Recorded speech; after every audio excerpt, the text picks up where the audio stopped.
start off, just if you don't already have it, I'll show you how to download the PDF creator. So if you just search for it, it's all one word, PDF creator. Usually it'll autofill. If it's just download, you can click that. But the one you want is going to be from PDF Forge. There's a lot of different PDF programs out there, but that's the one you want. And generally it'll pop up first. And then you want the free version.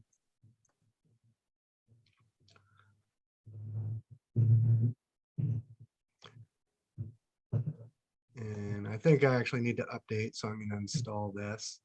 So once it downloads, hit open file, hit yes for the security warning.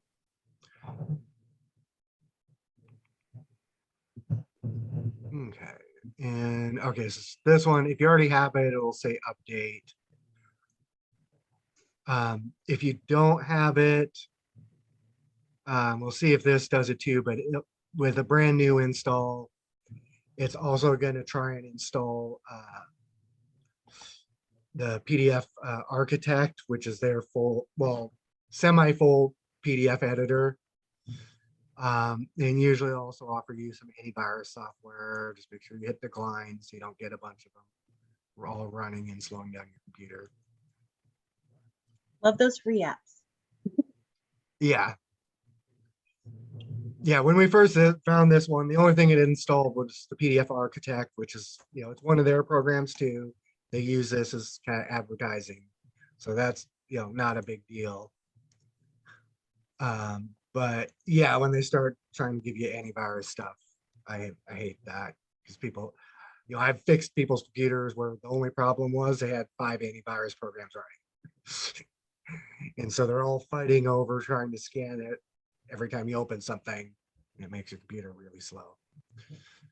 So, okay. So that, like I said, it will have pop up a couple things where you just want to hit decline if it's a brand new install.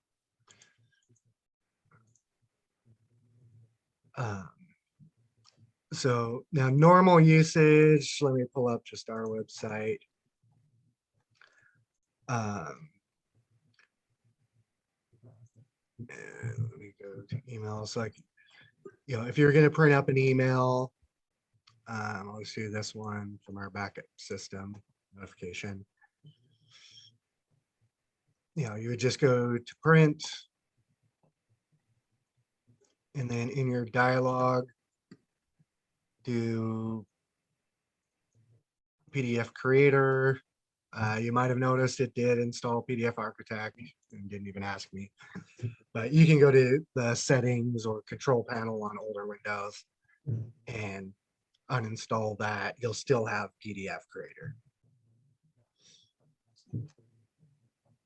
Okay, so you'll hit print, and then I always recommend clicking the 3 dots here, which is your browse button, so you know where you're going to save the file.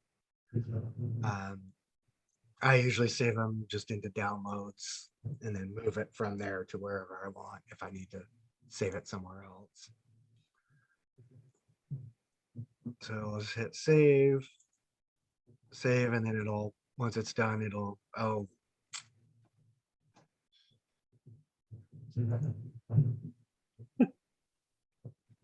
I guess it does, even on the update, it tries to take over. So I'll show you how to undo that. So if you go to settings, apps, default apps, and this will be on Windows 10 or 11. 11 is a little bit different. And then choose default apps by type. Actually, I was just thinking this is kind of the long roundabout way to do it.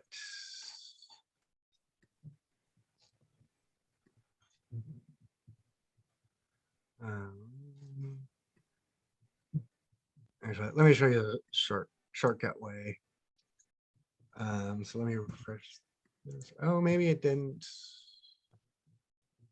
Okay, it didn't change that. It's just opened in the PDF Architect. But yeah, it'll open it in the PDF Architect. There is a box you can uncheck to stop that. Or normally it would just open in Adobe Reader, which is what you should be using, because that's the only one that will support all features of the MLS forms if you do download them. So, okay, so that's a quick if you were just doing one thing. But if you have a bunch of files on your computer that you want to merge, you can just either drag and select them, or if they're not all together, like in my example here, you can hold down the control key and check the ones you want, and then right click, and you'll have convert with PDF Creator, but then right below that, it just says merge, but it'll have the same icons. So that's what you're looking for.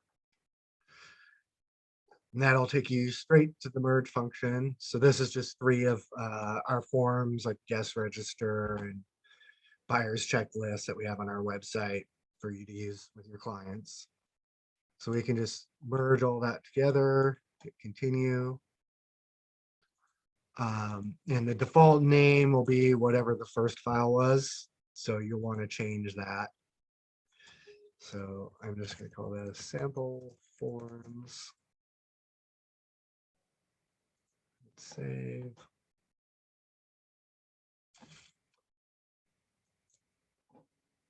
Okay, so now we have all 3 of those checklists in one file.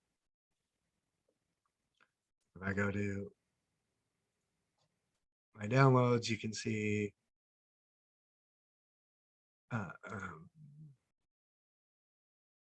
so here it is right there. So that's nice and quick way to do that. Now for separating pages, you're going to open up the file just in Adobe Reader. And you can also, if it's like in your email, you can open up with the browser, that'll work fine too. So let's say this is our stock content for CMAs. So it's information about champions and, tips on selling your home, and stuff. So let's say you want to just use this one chart and add that to what you've already got. So it'll say right here what the page number is. This is page 10. So we hit print. I've already got it on PDF Creator. If you're just doing one page and you're looking at it, you can just hit current. I always double check right here that it does say page 10, like I meant, because if it's showing part of one page, part of another, you might get the wrong one. If you need more than one page, you would check the pages button. So let's do page 10 and do -12. So this is the same as if you were only printing certain pages, but we're doing it to PDF Creator, so we don't actually have to print it on any paper or use any toner. So I'll hit print. Actually, let me put this in my samples folder. So I'm going to call this page 10-12. Save.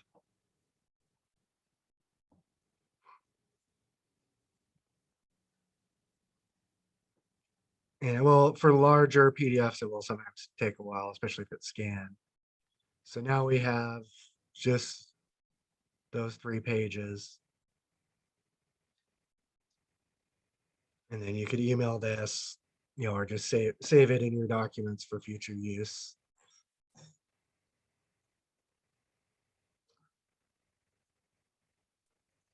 Okay.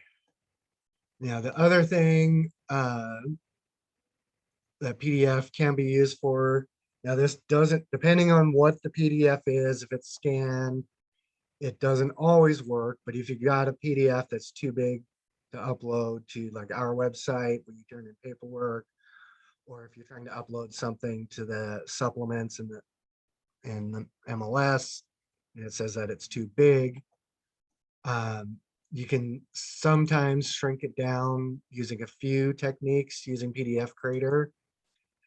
So let me open up this one again. Now, usually this is going to be with paperwork, so you don't need it to be in color. And, even if it's pretty much all black and white, when it's in color, it takes up a lot more space to do even just black and white.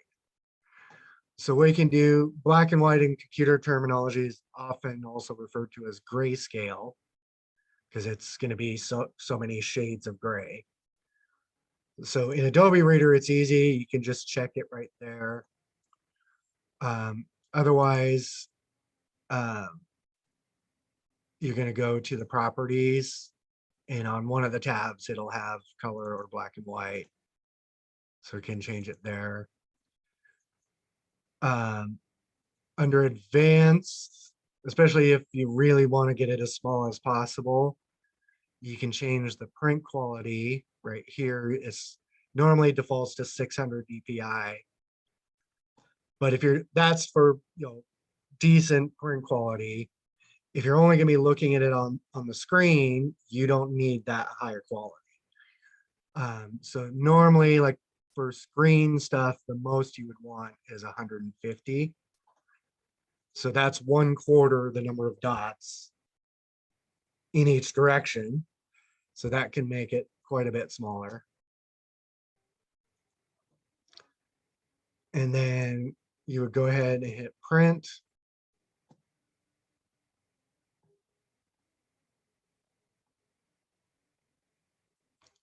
And then one other setting you can change on PDF Creator, it's got various profiles built in. If you click default profile and go to high compression, that will try to make the file as small as possible. Now, if it is something where you have photographs in it, it may reduce the quality of those photos quite a bit. So you'll want to double check and make sure it's not too grainy if that's a concern.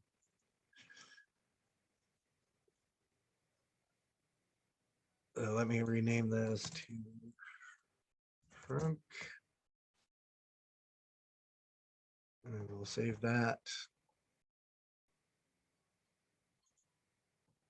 Okay, so now we have a black and white version of that. And if we go back,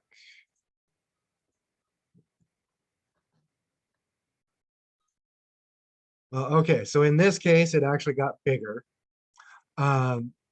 Like I said, it's hit or miss how well it actually works because it's depends on how good the original PDF was. This was actually created as a PDF from scratch, so it's actually pretty good compression to begin with. But when you get stuff that's scanned, I've had it make files like for an offer. It might end up being 1/4 the size of what was originally sent to you. Especially, I see this a lot where other agents will scan something to you and they're doing it on their home printer, which defaults to color. And so you end up getting this giant, 30 megabyte PDF. And those you can usually shrink them down to like between 5 and 10 megabytes. And it'll upload much quicker. You're not going to get warning, errors saying, oh, it's too big, especially if you're trying to email it to your client. So those doing all of those ones generally will get you a much smaller file.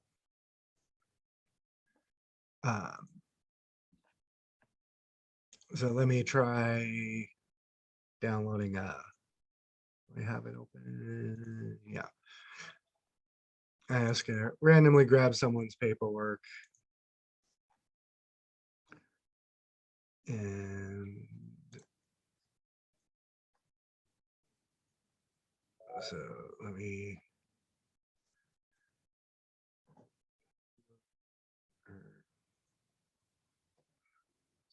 see.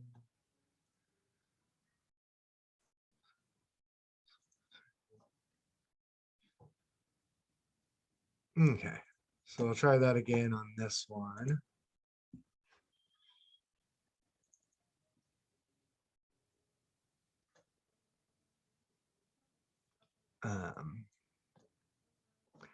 Now you will notice, even though I closed Adobe Reader, it did save my settings.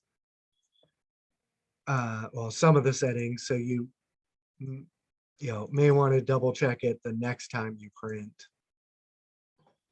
I'm gonna go a little bit smaller on that. Print.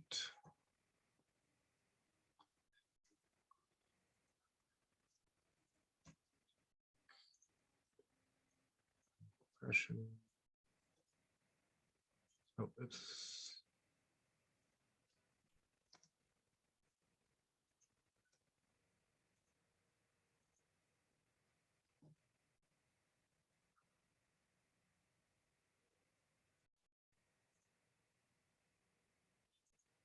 Okay, so now let's refresh and see.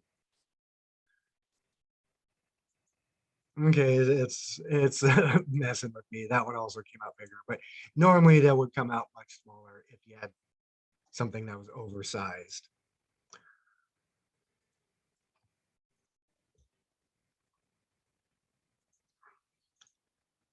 Clean that up. Okay, so did anyone have any questions so far? Nope. Okay. So one other thing I was going to mention, sometimes if you're like trying to merge stuff that was e-signed, either AuthentiSign, DocuSign, sometimes it'll give you an error message because it's a secured file. So that is one situation where you may have to actually print it, then scan it back in just to get around the PDF security. I tried a few, files, recent files we've worked with, and none of them triggered the error. So, but it'll just give you an error saying, mentioning that it's a secured file, you can't change it, resave it, that kind of stuff. So that's the only time you might run into an issue where the PDF creator, well, any PDF thing won't work. Because once a file's flagged as secure, it won't, any legitimate program won't let you make changes to it, since that would invalidate the signatures.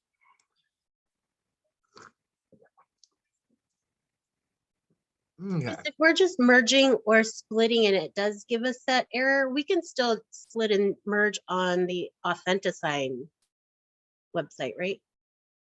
I don't think I've run into that problem doing it there. Yeah, I mean, well, usually when you're doing it in AuthentiSign, it hasn't already been signed. Oh, okay. But since even if it was signed via AuthentiSign. Oh, so it's recognizing it. So yeah, it may recognize it and say, okay, you're allowed to change this because you made the original. Okay.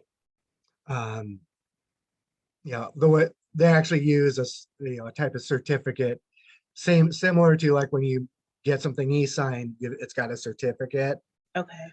There's a similar thing on their end, which they can be used to validate it, but also can give authority to make changes.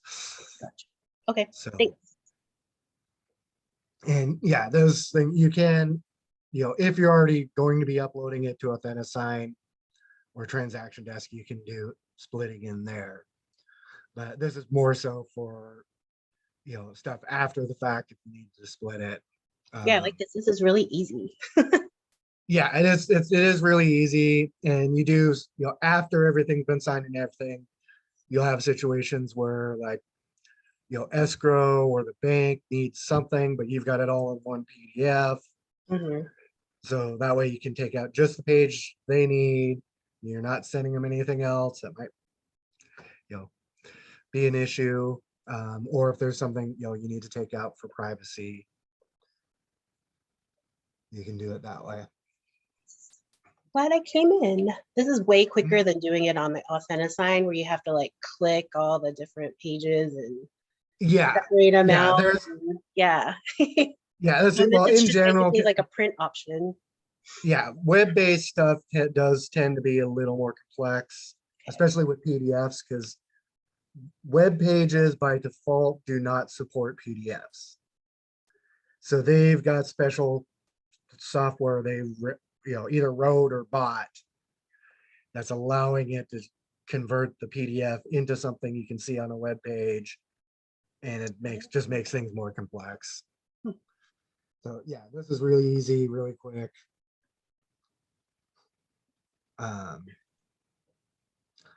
Yeah, like I said, it's a free program, so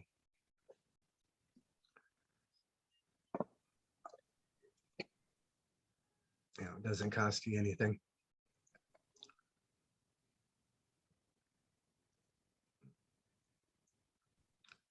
So, okay, so any other questions? Okay, I know Michael hopped in and back out. Makes me wonder if he's coming in today. So I have a lockbox for him, but so, okay. Well, if no one else has any questions, we'll call it short. I figured this would be a short one, but All right. simple, straight to the point. Thanks, Chris. Thank you. Thanks. Nice to see you. Well, not new face, but I haven't seen your face in here for a while. Bye, Debbie. Yeah, bye.